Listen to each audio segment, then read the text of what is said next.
The townspeople said the brothers on the mountain were no longer men of God. The chapel bell rang at night, and each time it tolled, another boy vanished from the valley.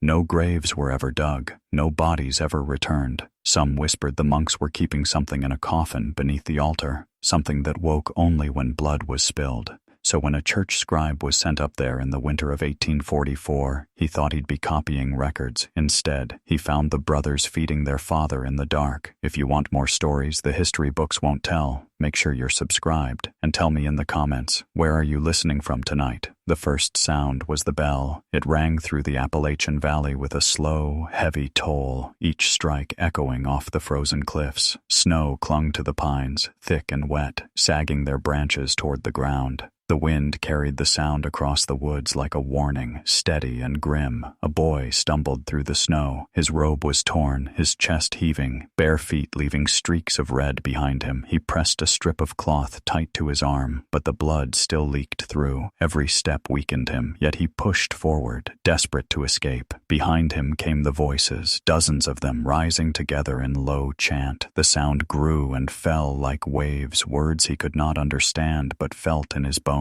Lanterns swung between the trees, glowing faintly through the storm. The robed figures carrying them did not run. They walked slowly, in perfect rhythm with the bell, as if they already knew the boy could not get far. He dared not look back. He knew those men. He had prayed with them, worked beside them, broken bread with them. They were the brothers of the mountain chapel. Now they were hunters, and he was the prey. The boy tripped on a buried root, crashing hard into the snow. Pain shot through his knee. He whimpered, forcing himself to crawl. His blood left a dark trail on the white ground. His breath came out in ragged bursts, fogging in the cold air. The chanting grew louder. The bell tolled again, slower, deeper. He staggered to his feet, using a tree for balance. Ahead, he saw the outline of the old logging road, faint beneath the snow. If he could reach it, maybe he could make it down to the valley town. Maybe someone would help him. He stumbled onto the road, his body swaying, each step weaker than the last. His vision blurred, and for a moment he thought he saw light far ahead. A lantern, a rider, someone who could save him. But when he blinked, it was gone. The boy collapsed again. His face struck the snow, his hands clawing at the ground. His whole body shook as he tried to rise, but his arms trembled too much to lift him. And then silence. The chanting was gone. No voices, no footsteps, only the whistle of the wind. The boy froze. His breath came shallow and quick. His ears strained against the quiet, searching for any sound of pursuit. But the woods stood still. The trees, the road, the snow, all silent, empty, waiting. A faint hope rose in his chest. Maybe he had outrun them. Maybe God had spared him. Tears welled in his eyes. He pressed his forehead into the snow, whispering broken thanks. He lifted his head, smiling weakly through his pain. He was alive. He could keep going. He could. A hand gripped his shoulder. It was cold, strong. The fingers pressed into his bone like iron clamps. The boy gasped, twisting his head. A tall man stood over him, his beard stiff with frost, his eyes calm and steady. He held a lantern low, its glow casting long shadows across the boy's face. His lips shone wet and red, though he bore no wound. It was the abbot, the leader of the brothers, the man the boy once trusted more than anyone. The boy's throat locked, no sound escaping. His body stiffened under the weight of that hand. The abbot leaned close, his breath cold against the boy's cheek. "Do not run," he said softly. "You are chosen." The boy shook his head, tears streaking his frozen face. "Please," he whispered, "I don't want this. I just want to go home." The abbot lifted the lantern higher. All around them, the other brothers emerged from the trees. Their lanterns glowed like scattered stars, circling the road. Their faces were pale, their eyes downcast, their lips cracked. They stood still, silent, waiting. The abbot reached into his robe and drew out a small iron chalice. The rim was stained dark, its surface blackened by years of use. He tilted it forward. A thick drop spilled over the edge. It was not wine. The liquid glistened in the lantern light, darker than ink, thicker than syrup. When it struck the snow, it sizzled faintly, burning a tiny hole into the ice. The boy whimpered, thrashing weakly. Hands gripped his arms and legs, pulling him flat against the ground. The brothers pinned him down with ease, their faces calm, their grip unshakable. The abbot lowered the chalice. The boy turned his head, clamping his lips shut. He shook his head violently, trying to resist, but the brothers' hands forced his jaw open. The iron rim touched his mouth. A single drop fell onto his tongue. It burned. The boy gagged, convulsing, his eyes wide. The taste was copper and fire, searing his throat as if it carried heat inside it. He tried to spit, but his body locked. His back arched. His limbs trembled. A low groan escaped him, choked and broken. The chanting began again, soft at first, then louder. The brothers swayed with the rhythm of his struggling. Their voices filled the woods, mixing with the steady toll of the bell. Their lanterns swung back and forth, casting shadows across the snow. The boy's eyes rolled back. His body stiffened once, then went limp. His chest rose and fell in short. Shallow gasps before stopping altogether. The chanting ceased. The abbot straightened, raising the chalice high. The brothers lowered their heads, murmuring prayers too faint to hear. The boy's body was lifted, carried gently between them as if he were a holy offering. They turned back toward the ridge, their lanterns swaying in unison, their steps slow and measured. The abbot led them, his voice steady, reciting words that were swallowed by the storm. Snow began to fall again, covering the trail of blood within minutes. The bell tolled once more, heavy and final. And the valley was silent. Jonathan Hale arrived in Ashford Valley at the break of day. His horse carried him slowly through the snow, hooves crunching on the frozen dirt road. The town was small, no more than a dozen cabins, a sawmill, and a chapel bell faintly visible in the distance above the ridge. Smoke drifted thin from chimneys. Doors stayed shut, windows covered, as though the people inside wished not to be seen. Hale kept his coat tight against the cold. He had traveled for weeks across mountains and rivers to reach this place. His task was simple: record the births, deaths, and land deeds of the valley and gather the missing church records from the Mountain Brothers. The work was routine, but the journey was not. The town sat far from the nearest rail line. Few travelers ever came here. He tied his horse outside the general store. A wooden sign swung loosely on rusted nails, squeaking with each gust of wind. Inside, the air was warmer, filled with the smell of pine soap and dried meat. Behind the counter sat an older woman with gray hair tucked under a wool shawl. She looked up as Hale stepped in. Her eyes lingered on his face, sharp and suspicious. "You're not from here," she said flatly. "No, ma'am," Hale replied, removing his hat. "Jonathan Hale. I'm a scribe, sent by the diocese to record our chapel's accounts." At the word chapel, her knitting needles stilled. She placed them down, folding her hands in her lap. "You're going up the ridge?" "That's right." Hale gave a polite smile. "I'll be copying their ledgers, births, deaths, marriages. I hear they've kept to themselves for many years. This will bring their records up to date." Her face did not soften. She leaned forward, lowering her voice. "You shouldn't stay there after sundown. If they offer you a drink, don't take it. Promise me that." Hale blinked.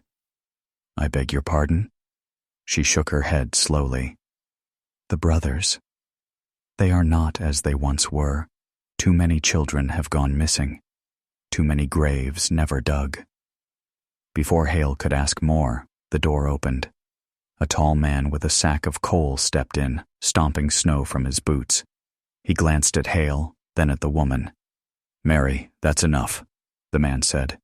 "You'll scare him off with that nonsense." She lowered her gaze, picking up her knitting again, but her hands trembled. The man turned to Hale. "You're heading to the chapel, I hear. Do your work and leave it at that. Don't let gossip keep you from your duty."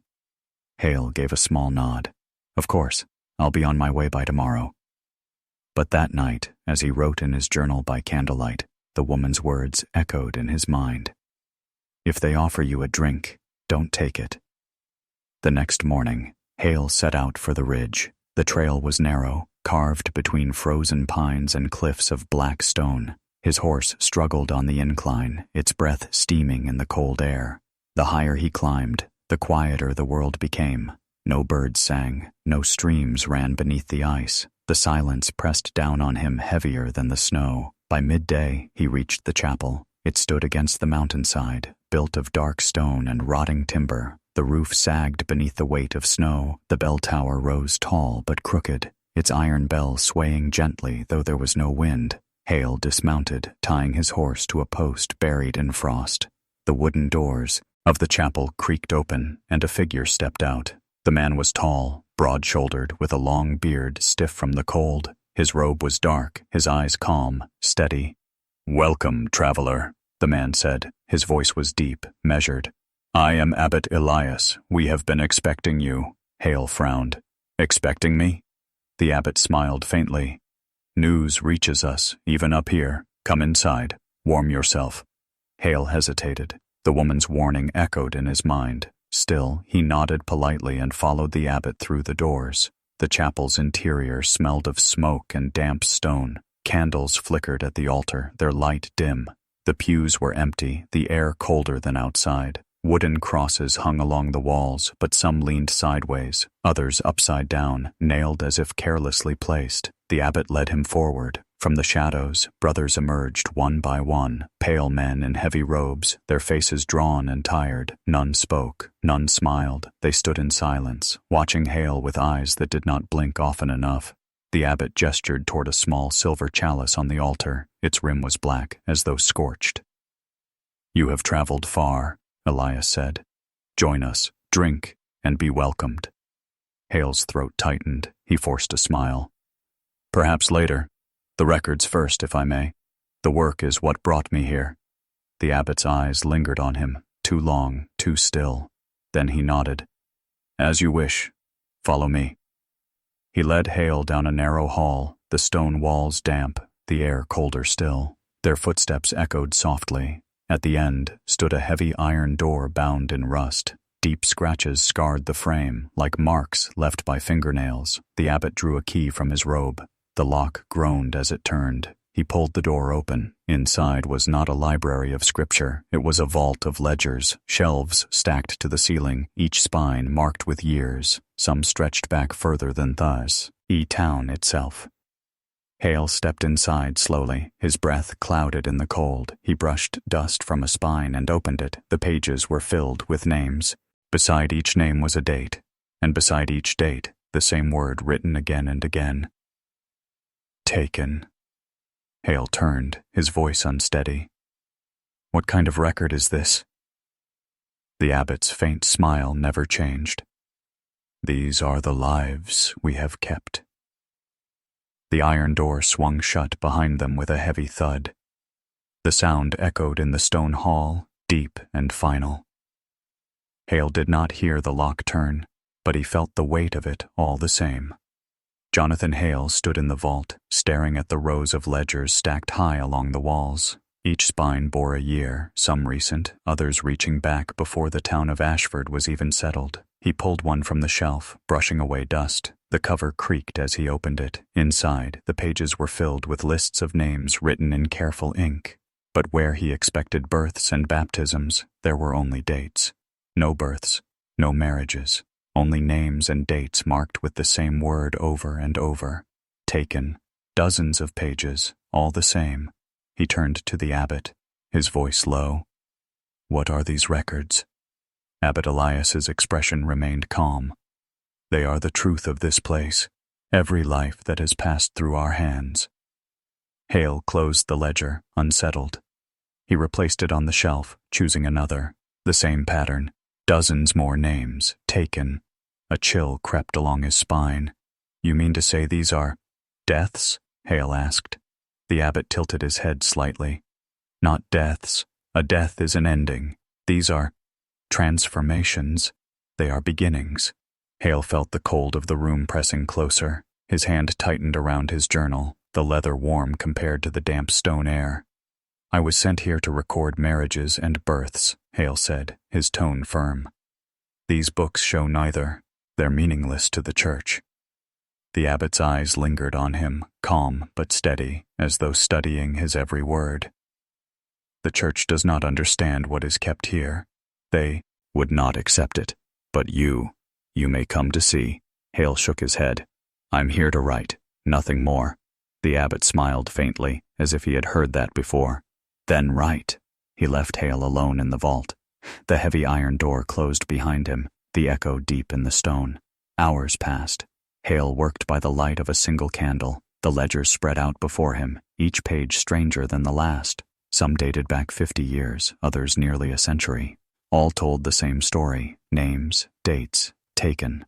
The more he read, the more uneasy he felt. Some names were familiar from the valley town below, families still living, yet their ancestors' records ended here, with no graves, no births after. It was as if entire bloodlines had been cut short. At one point he found a name repeated twice, a boy listed as taken in 1819 and again in 1836. The same name, the same family. Hale frowned, confused. Was it error or something worse? His candle burned low. Shadows filled the corners of the vault, pressing close around him. The silence was heavy, broken only by the faint drip of water from the stone ceiling. At last, Hale closed his journal. He needed air. He pushed the door open and stepped back into the hall. The corridor stretched, long and dark, lit only by a lantern set on the wall. The air smelled faintly of smoke and iron. From somewhere deeper in the chapel came a sound, a voice, low and steady, singing a wordless hymn.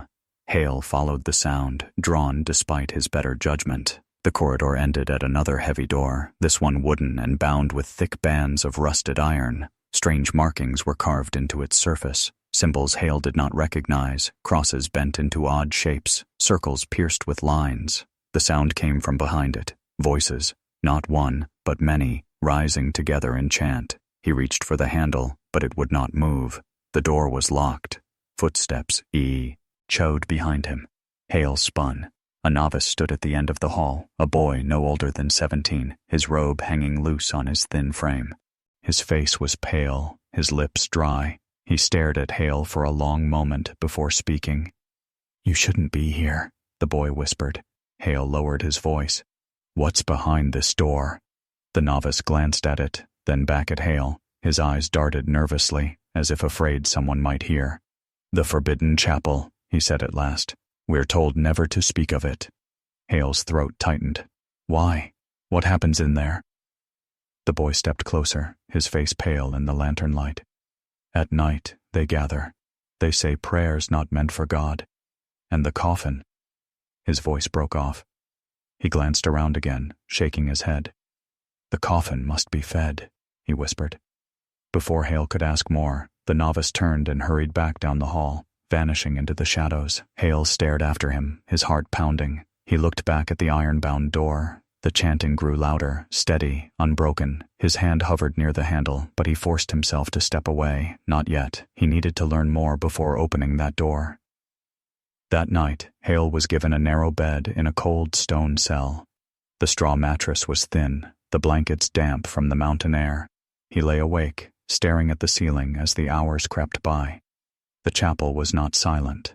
From somewhere beneath him, faint through the stone, came the sound of chanting.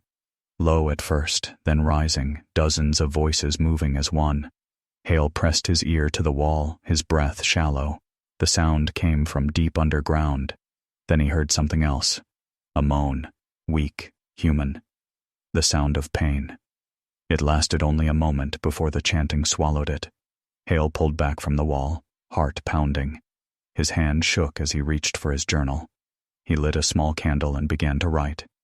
The chapel keeps more than records. The brothers gather at night in a locked chamber below the halls. Voices chant prayers not of Christ. I heard a coffin spoken of. By one novice. Tonight, I heard it. Someone crying out, then silence. If this is true, the valley's missing may be here, not buried, not lost, kept. The candle flickered, nearly gone. Hale closed his journal and lay back, though sleep would not come. The bell tolled once in the night, slow and heavy, though no hands should have been pulling its rope at that hour. And still, the chanting continued. By morning, the brothers gathered in the dining hall. A simple table stretched the length of the room, wooden bowls filled with thin broth. Hale sat among them, watching as they lowered their heads in silence. None spoke, none looked up. They moved together as if bound by the same thought. The abbot raised his hand.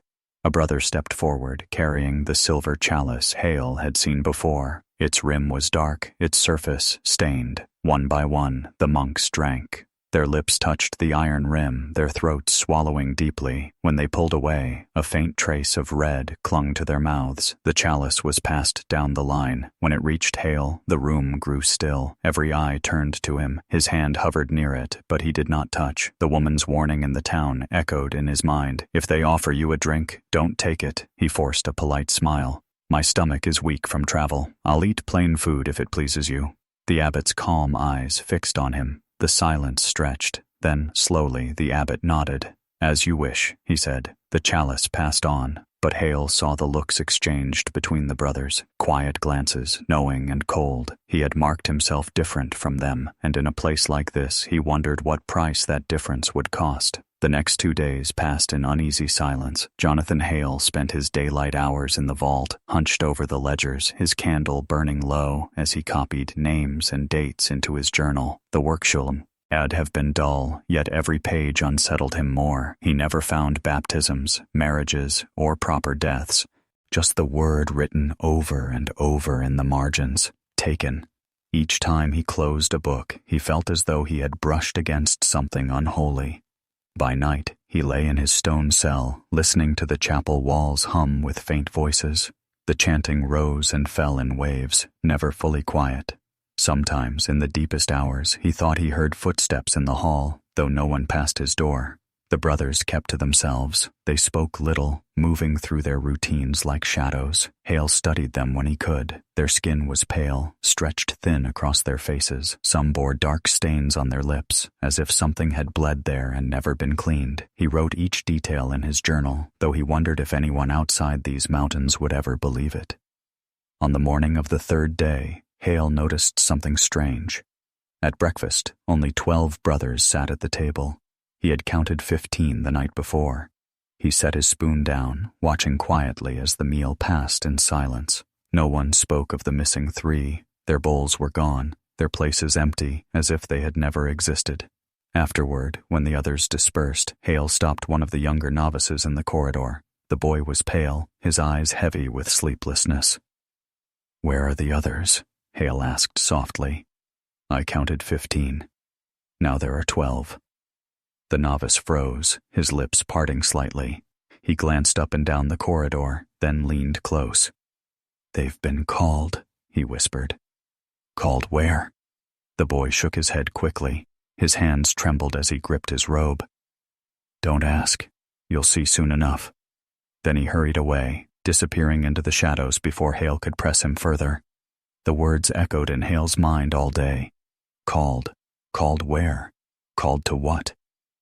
That night, the chanting was louder. Hale rose from his bed, pressing his ear to the wall. The sound was clearer now, dozens of voices moving as one, echoing from somewhere deep beneath the chapel. His skin prickled as he heard a low moan buried within the hymn. He lit his candle and opened his journal. His hand shook as he wrote. 3 missing. The novices say they have been called. Chanting below grows louder each night. I fear the forbidden chapel holds what the abbot does not wish me to see. If the valley's missing children are not buried, they are here. Alive or not, I cannot yet say. The candle guttered. He shut his book and lay back, staring at the ceiling. Sleep never came. The next morning, Hale left his work early and walked the corridors. He followed them quietly, memorizing their turns. Some ended at locked doors, others twisted into stairways that led downward before ending in blank stone walls. Everywhere he turned, he saw the same carvings scratched into wood and stone. Symbols of circles, crooked crosses, lines crossing over themselves. The markings looked less like scripture and more like warnings.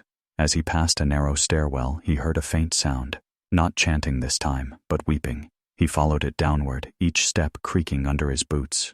The stair ended at a small wooden door. The sound came clearer now, a weak voice crying softly. Hale pushed the door open. The room beyond was small, little more than a storage cell. A single boy sat on the floor, his knees pulled to his chest. He wore the robe of a novice, though it hung loose on his frame. His face was pale, his eyes sunken. When he saw Hale, he flinched back, pressing against the wall. "It's all right," Hale said softly. He kept his voice calm. "I'm not here to harm you. Why are you down here?" The boy shook his head, whispering, "They're coming tonight. I don't want it. I don't want to go." "Go where?" Hale pressed. The boy's lips trembled. He lowered his head, whispering so faintly hot. Hale had to lean in. "The coffin," he said. "They feed it. They'll feed me next." Hale's blood ran cold. "What coffin?" The boy shut his eyes, rocking back and forth, refusing to answer. His thin shoulders shook as he wept. Hale wanted to ask more, but footsteps echoed above, heavy, steady, drawing closer. He quickly backed out of the cell, pulling the door shut. He hurried back up the stairs, heart pounding. That night, Hale did not try to sleep. He sat in the dark, listening. The chanting began again, louder than ever. The bell tolled once, then fell silent. And then he heard it, the scrape of wood, the groan of heavy hinges. Somewhere below, a door was opening. Lantern light flickered faint through the cracks in the floorboards. Shadows moved below, dozens of them, swaying with the chant. Hale crept to the hall, his bare feet silent on the stone. He followed the light, keeping to the shadows, until he reached the iron-bound door he had seen before. The forbidden chapel. This time, the door stood slightly ajar. He leaned close, his eye to the gap. What he saw froze him in place. The brothers knelt in a circle, their heads bowed. In the center of the chamber stood an altar of rough stone, and upon it lay a coffin, its lid open. Inside, pale as marble, was a figure, its eyes shut, its lips trembling faintly, as though in restless sleep. One of the missing brothers stood at the altar. His face was calm, his hands steady. The abbot placed a knife against his wrist. With one swift motion, he opened a vein. The brother did not cry out. He simply leaned forward, pressing his bleeding arm into the coffin. The lips inside stirred. They parted, dark red tongue flicking weakly, then fastening to the wound. The figure drank. The brother swayed, his body trembling as blood drained from him. The chanting grew louder, faster, shaking the chamber. Hale stumbled back from the door, his chest heaving, bile rising in his throat. He pressed a hand to his mouth, forcing himself not to cry on. "Ute." He turned and hurried back through the corridor, every nerve in his body screaming. Now he understood what taken meant.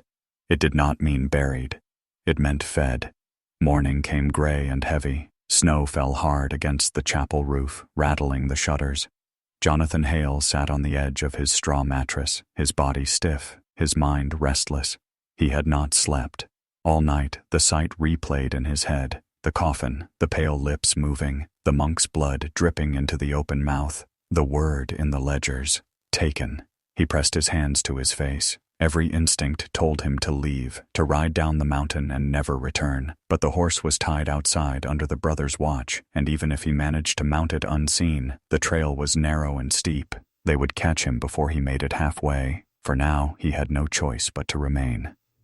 The bell rang. The sound pulled him from his cell into the dining hall. The brothers sat in their usual silence, hands folded, their pale faces calm. The abbot stood at the head of the table, his robe darker than the rest, his eyes sharp and steady. Hale took his place among them, his heart pounding. Wooden bowls were set before each man, filled with the same thin broth as every morning. Stale bread was passed down the line. Hale dipped his bread in the broth, forcing himself to chew, though the taste turned sour in his mouth. Then the chalice was brought out, a silver vessel, darkened at the rim, its surface stained from years of use. A young novice carried it carefully, his hands trembling as he set it before the abbot. Abbot Elias lifted the chalice high. "My brothers," he said in his slow, measured tone, "we give thanks for the gift that sustains us. May it keep us bound as one body, one voice."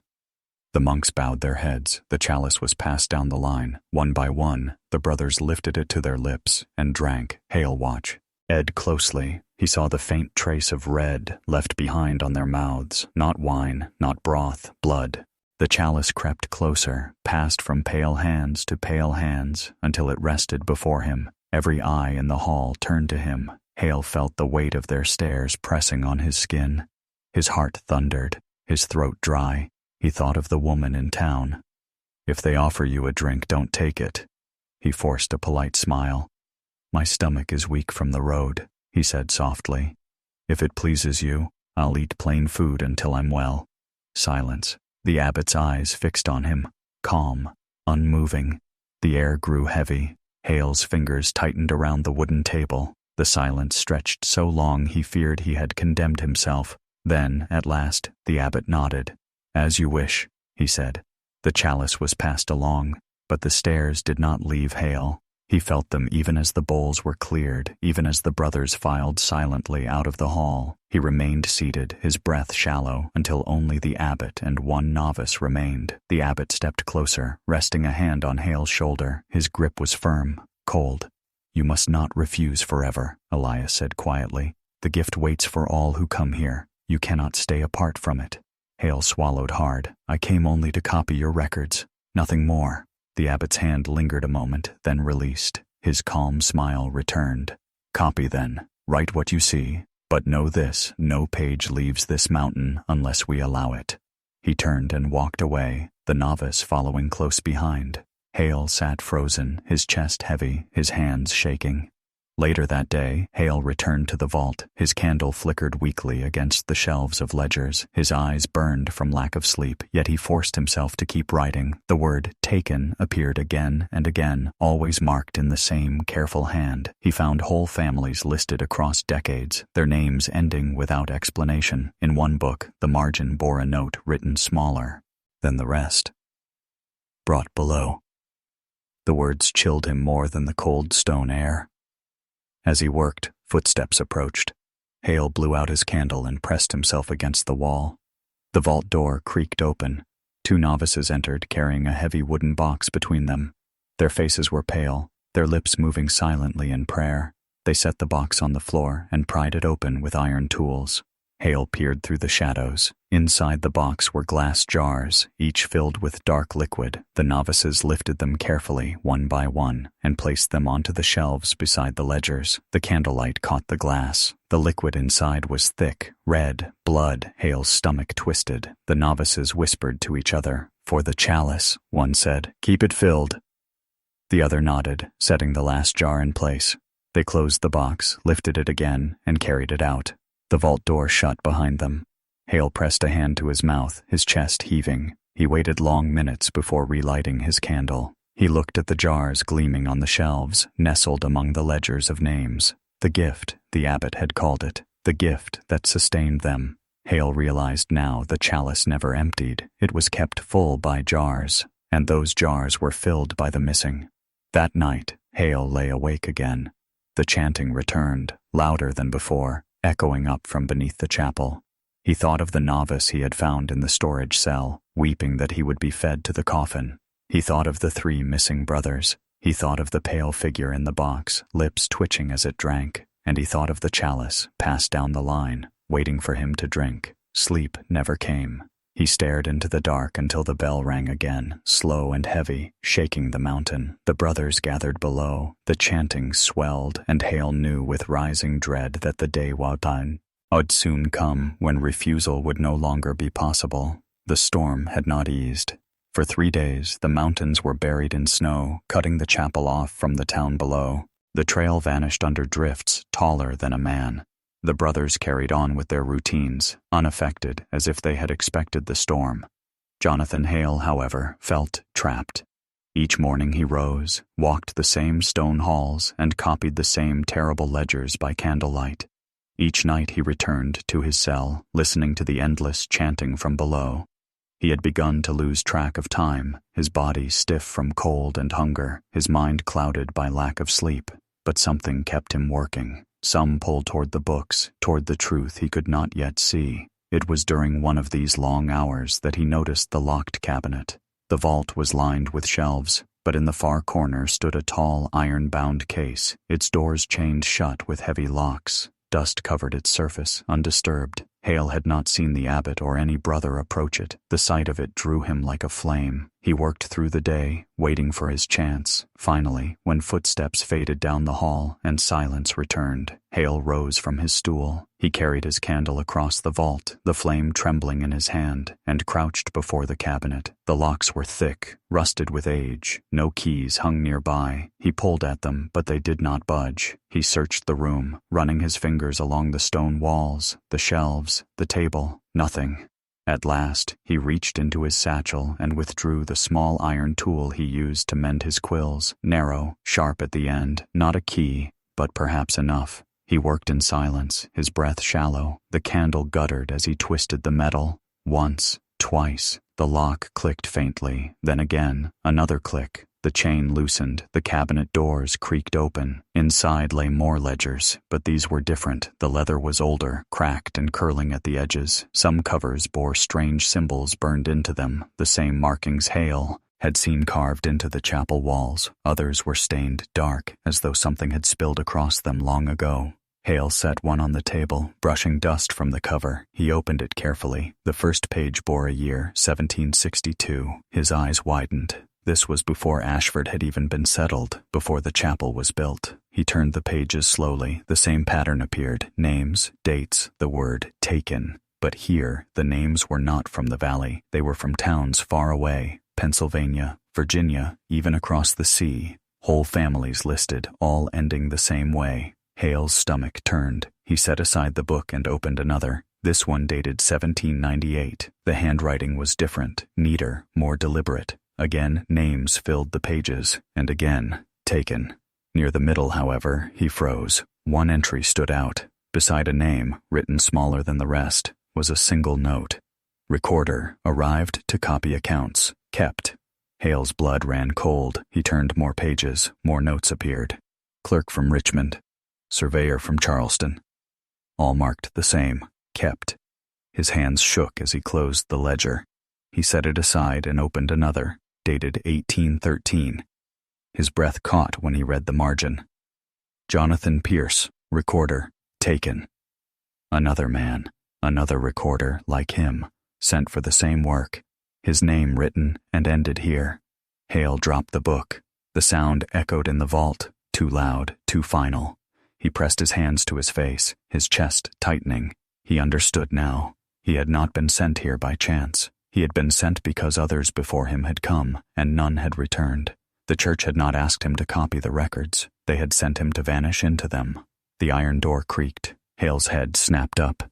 He hurried to shove the books back into the cabinet, his hands fumbling. The chain rattled as he tried to pull it across the doors again. The candle gutta, red. The abbot stepped inside. His tall frame filled the doorway, his face calm as always. His eyes drifted toward the cabinet, then to Hale.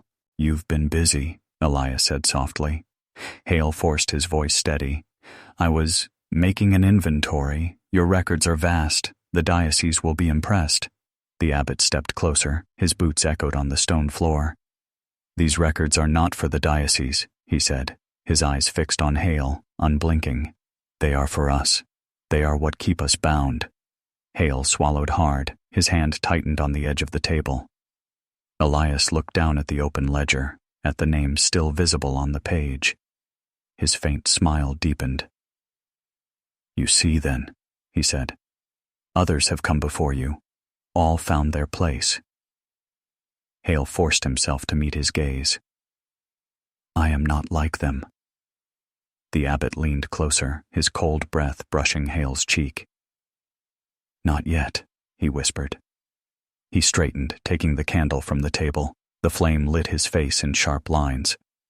"Close the cabinet," he said, "and do not open it again." Hale obeyed, his hands trembling as he pushed the doors shut. The chain clattered loosely around the handles, though the locks no longer held. The abbot held the candle high, casting long shadows across the vault. "You will see more soon," Elias said. "It is better to accept than to fight. We do not destroy. We keep. We transform. That is why we remain when all others fade." He turned and left, the iron door closing heavily behind him. Hale stood in the darkness, his breath ragged. The image of the ledger burned into his mind. Recorder, taken. The words would not leave him. That night, Hale did not try to write. He sat in the dark, listening to the chanting below, his body stiff, his mind racing. He thought of the novices, pale and trembling. He thought of the jars of blood. He thought of the coffin, the lips stirring as they fed it. And he thought of his own name, written one day in those ledgers, ending with the same word as all the rest. Taken. The thought gnawed at him until the bell rung again, heavy and final. Somewhere below, a door opened, the chanting swelled, and Hale knew his time was running out. Jonathan Hale had learned to fear the sound of the bell. Each toll felt heavier now, shaking his bones as much as the stone walls. By day it summoned silence, meals, and empty prayer. By night it called something worse. It marked the hour when voices rose from beneath the chapel, echoing through the floor, low and endless. That evening the bell rang louder than before. Hale lay in his cell, stiff on the straw mattress. His candle had burned out, leaving only darkness and the faint glow of lanterns from the hall. He told himself to stay still, to shut his eyes, to let the night pass. But he couldn't, not after what he had seen, not after the ledgers. The chanting grew louder, rolling like waves. He pressed his palms to his ears, but the sound seemed to come from inside his head. Dozens of voices, steady, rising and falling in a rhythm that quickened his heartbeat. Then he heard the scrape of hinges. A heavy door groaning open somewhere below, the sound of wood dragging against stone. They were gathering. Hale could not stop himself. He rose, his legs weak, his breath shallow. He stepped quietly into the hall, careful not to let his boots sound against the stone. The air was cold, heavy with smoke and something sour that burned his nose. He followed the glow of lanterns down the corridor, past the locked doors and scratched walls, until he reached the iron-bound entrance to the forbidden chapel. Tonight, it stood open. The chanting thundered now. Hale crouched low, peering into the chamber. It was larger than he had imagined, carved deep into the mountain. The walls were lined with candles that dripped wax onto piles of bones, stacked like firewood. At the center stood a rough stone altar, blackened with stains, and upon the altar lay the coffin. Its lid was open. Inside lay the same pale figure Hale had glimpsed before. Its skin was white as marble, its lips faintly twitching, its eyes closed as if in restless sleep. The brothers knelt in a circle around the altar, their robes spread across the stone floor. At the head stood Abbot Elias, his arms raised high, his voice carrying over the rest. "My brothers," he said, his voice deep and steady, "the hunger must be met. The gift must be sustained. Tonight, the blood binds us again." One of the missing brothers stepped forward. His face was calm, almost serene. He rolled up his sleeve and extended his arm over the coffin. The abbot drew a knife from his robe, its blade long and black with age. Without hesitation, he cut the brother's wrist. Blood spilled onto the figure's lips. The pale mouth stirred. At first it was only a twitch, then the lips parted. A tongue, dark and thin, flicked weakly at the blood. The figure's throat moved as it swallowed. Its eyes fluttered behind closed lids. The chanting grew louder. The brother swayed, but did not resist. His face remained calm, his body trembling only as the blood drained from him. The abbot steadied him, holding his wrist firm until the figure inside the coffin latched on. The sound turned Hale's stomach. A wet, slow pulling, lips drawing at flesh. The brother gasped softly, his knees buckling. Still he made no cry. The abbot's voice rose. "By this offering we remain. By this hunger we are kept. By this blood we are bound." The figure's chest began to rise and fall. Its pale skin flushed faintly, as if warmth were seeping back into it.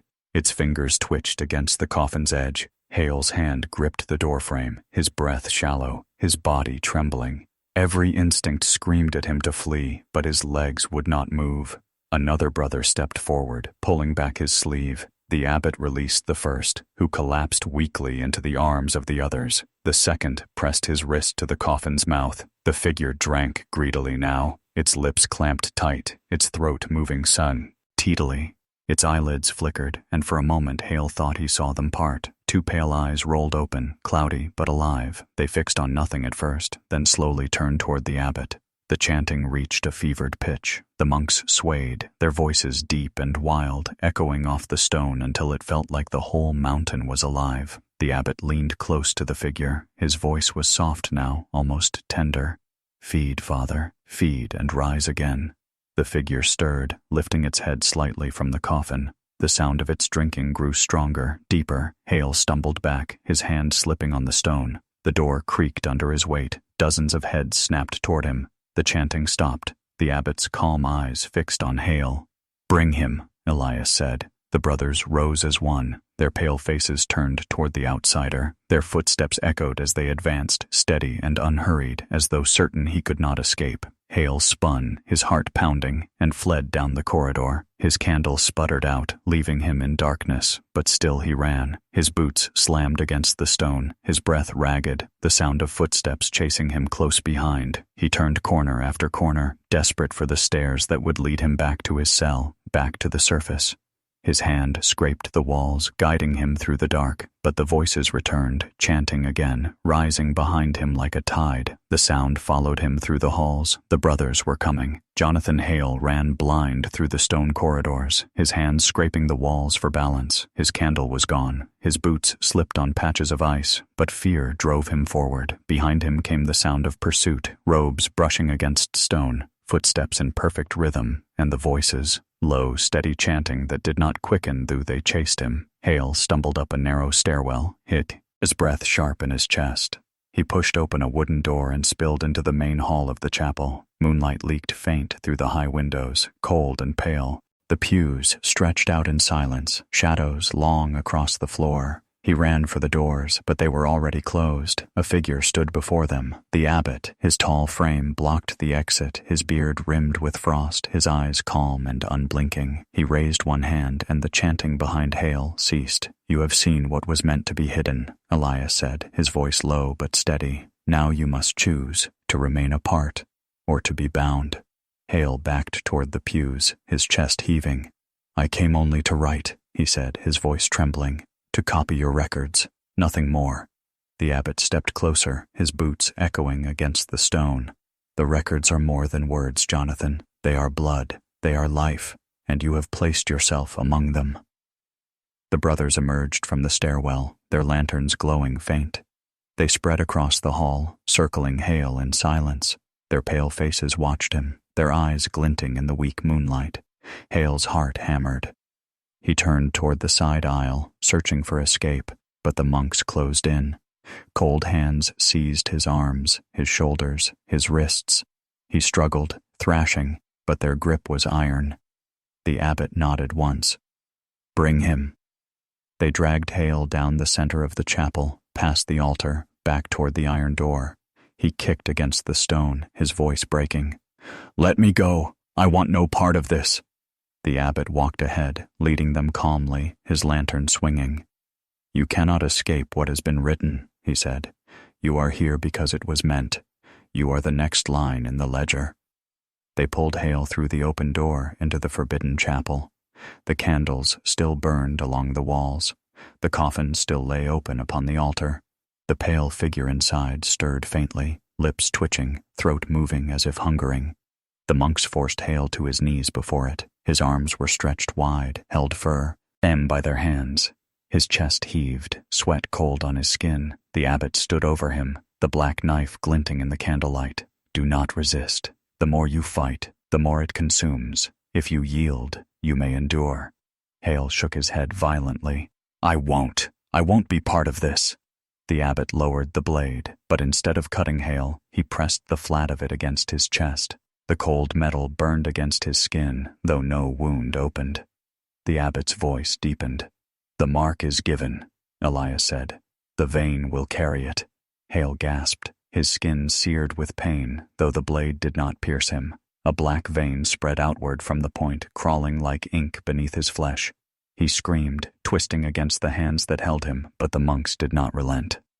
When the pain eased, he collapsed forward, gasping. His skin felt cold, his body weak. He looked down at his chest, at the black line still visible just below the skin. The abbot raised the chalice.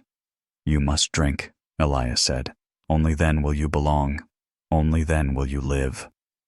Hale's stomach churned as the chalice was lowered before his lips. He turned his head away, his mouth clamped shut. The monks tightened their grip. One forced his jaw open.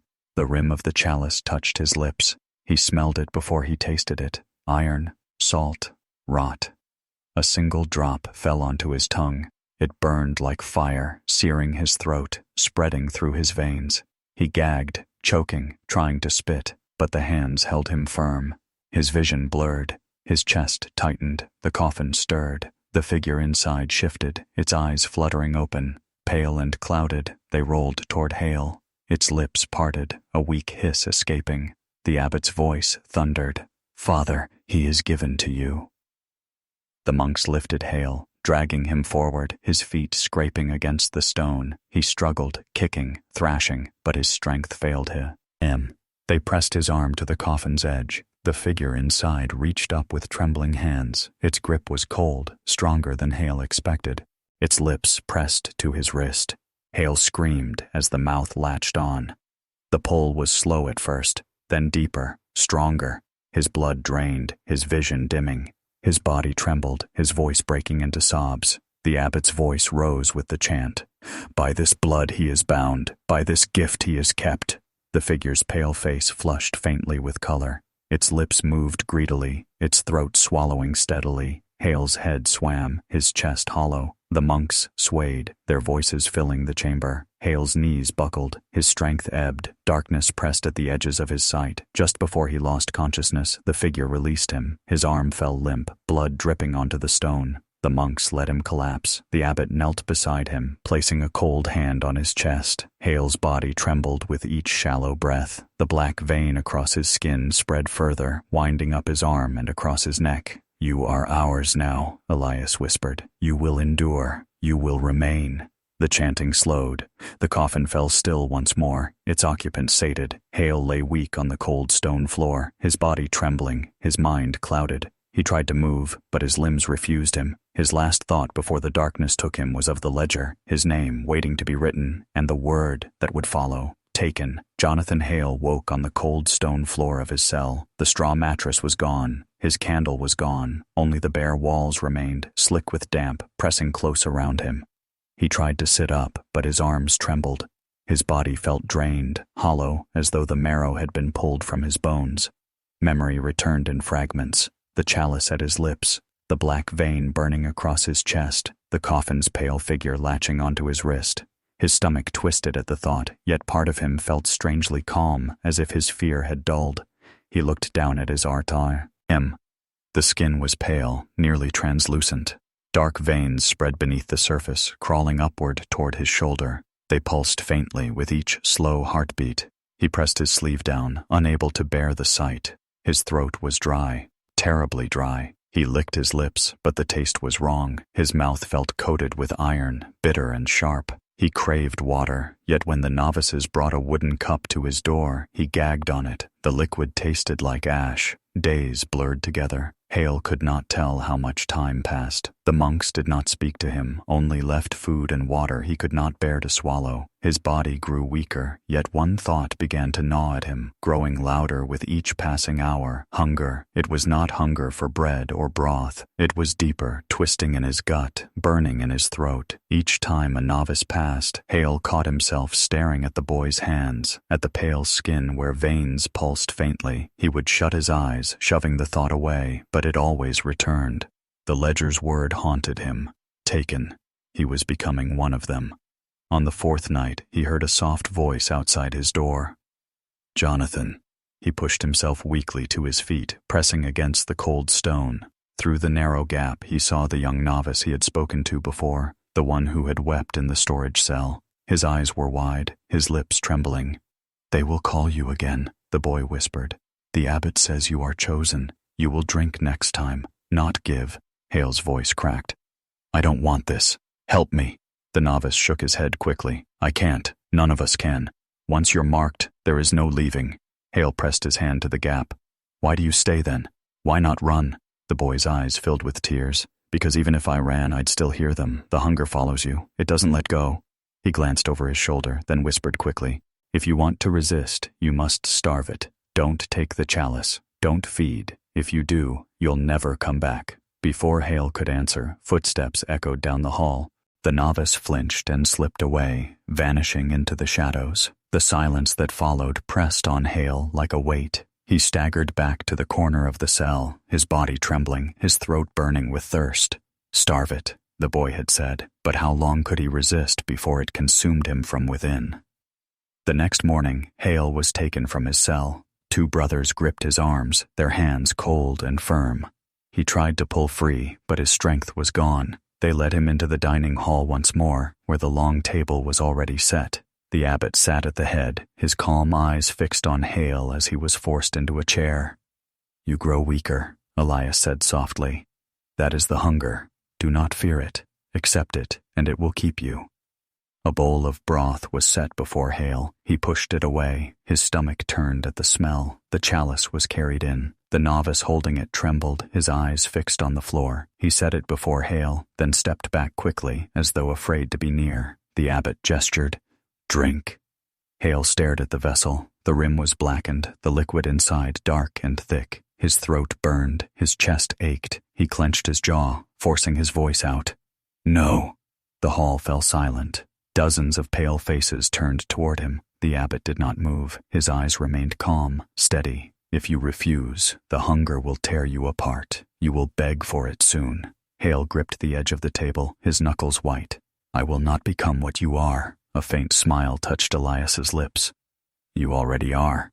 The chalice was lifted away. The brothers bowed their heads in silence, their lips twitching faintly as though smiling. Hale felt their eyes on him even after the hall emptied. That night, the hunger grew unbearable. He lay on the cold floor, his body twisting, his throat burning like fire. His skin itched where the black vein spread, crawling now across his shoulder and down his chest. His stomach felt hollow, gnawing at itself. When footsteps passed in the hall, he pressed against the door, his mouth open, his breath ragged. The faint pulse of the novice carrying a lantern filled his ears. He gripped the bars, his teeth bared, fighting the urge to cry out. He pulled back only when the boy was gone, shame and horror flooding him. He was losing himself. On the 7th day, the abbot came to him. Elias entered the cell alone, carrying no lantern, yet his presence filled the room like light. He crouched before Hale, studying his pale face, his trembling hands. "You feel it now," Elias said softly. "The gift, it burns, but it is not death, it is life. You only fear because you cling to what you were. Let it go, and you will never fear again." Hale forced a whisper. "You call this life? Feeding a coffin? Drinking blood?" The abbot tilted his head slightly. "Do you think the world beyond these mountains is better? Out there, men feed on each other just the same. Here, we do not waste. We keep. We endure." He reached out, gripping Hale's chin, tilting his face upward. "You will see, Jonathan. Whether you yield or not, the hunger will claim you." He released him, rising to his feet. "When you are ready, the chalice will be waiting." The door closed behind him, leaving Hale in silence. Hale pressed his forehead to the stone floor, his body shaking. His chest burned, his throat raw, his veins alive with something not his own. The hunger was not fading, it was growing. The storm broke at last. The wind fell quiet. The clouds pulled back from the ridge. By afternoon, the sky was a flat, pale gray, and the trail to the valley showed under the snow like a scar across the mountain.